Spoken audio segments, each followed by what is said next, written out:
Capacity இருக்குன்னு அந்த company வந்து உங்களுக்கு வந்து சொல்லியிருக்காங்க. 30ங்கிறது 2030. சிங்கிறது என்னன்னா ஏபிசிடி இந்த 4 எழுத்து தான் இருக்கும்.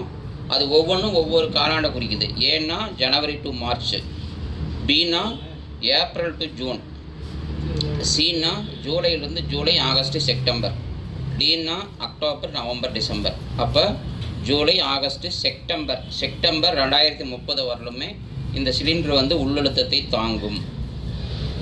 அந்த பீரியடுக்கு மேலே இந்த சிலிண்டரை நீங்கள் யூஸ் பண்ணக்கூடாது. உங்களுக்கு வந்து ஒருத்தர் சிலிண்டர் டெலிவரி பண்ணுறாங்கன்னா, இது உதாரணத்துக்கு சி 2024 இருக்குது, அந்த சிலிண்டரை நீங்கள் பயன்படுத்தக்கூடாது. இந்த பீரியட் உள்ள சிலிண்டராக இருக்கான்னு சொல்லி பார்க்கணும்.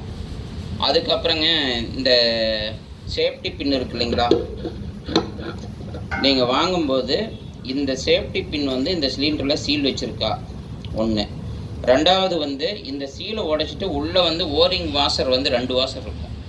இந்த 2 வாஷர் இருக்கா? இந்த 2 வாசனை இல்லைன்னா நீங்கள் ரெகுலேட்டர் போட்டிங்கன்னா அதில் வந்து கேஸ் வந்து வெளியே வரும், அந்த ஓரிங் வாஷர் இல்லைன்னா. இது இந்த ஒரு சிலிண்டர் வாங்கும்போது நீங்கள் இதை பார்த்துக்கணும். அதுக்கப்புறம் பார்த்தீங்கன்னா சிலிண்டரில் வந்து நீங்கள் வந்து அடுப்பில் வந்து பச்சை ஓசை ஆக்கிறதால் 2 வருஷத்துக்குள்ளே அந்த ஓசை வந்து 2 வருஷம்